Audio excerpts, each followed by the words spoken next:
Est-ce que tu savais qu'à une époque aux États-Unis, des médecins blancs utilisaient la peau des noirs pour en fabriquer des chaussures? Ouais, et en plus de ça, il y a d'autres choses qui sont tout aussi horribles. Une des pires pratiques que j'ai vues en faisant des recherches, c'est qu'il y avait des lynchages publics après l'esclavage, où des personnes noires se faisaient pendre, brûler, mutiler en public, et des personnes venaient manger devant ce spectacle. Pire encore, il y avait des gens qui prenaient des photos.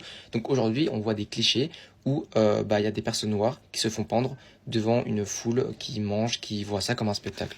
C'est juste inhumain ce que je suis en train de vous dire. Un autre truc horrible, il y avait une médecin qui s'appelait Marion Smith qui opérait les parties génitales des femmes esclaves noires, mais sans anesthésie parce que selon elle, elle résistait à la douleur et surtout, elle s'en moquait. Un autre truc plutôt récent, puisque ça a duré de 1932 à 1970, il y a 600 hommes noirs qui ont été atteints de la syphilis, mais ils les ont pas du tout soignés, et ils les ont même pas prévenus, et voulaient juste vérifier ce que ça faisait sur eux, sans les prévenir. Pour, je cite, étudier l'évolution de la maladie. C'est inhumain. Il y a un autre truc aussi dont on parle pas beaucoup, mais c'est que après la fin de l'esclavage, il y a un truc qui s'appelait le Black Code. En gros, c'était des lois contre les personnes noires qui autorisaient à tout le monde, à toutes les personnes blanches, de les arrêter s'ils faisaient une bêtise selon eux. Évidemment, il y avait que des dérives. Par exemple, une personne noire qui osait parler à une personne blanche, c'était contre le Black Code. Et du coup, elle pouvait arrêter pour avoir discuté. Et d'ailleurs, malheureusement, après la fin de l'esclavage, en fait, les noirs étaient toujours loués, je cite, comme des travailleurs dans des trucs pénibles comme des mines, etc. Évidemment, ils étaient presque pas payés, donc c'était une autre forme d'esclavage. Et c'est pas pour autant que les persécutions s'arrêtaient, au contraire. Toutes les horreurs que je suis en train de vous raconter, elles sont arrivées post-esclavage, donc bien après. Ça montre que même après l'esclavage, les noirs étaient traités comme des animaux, voire pire.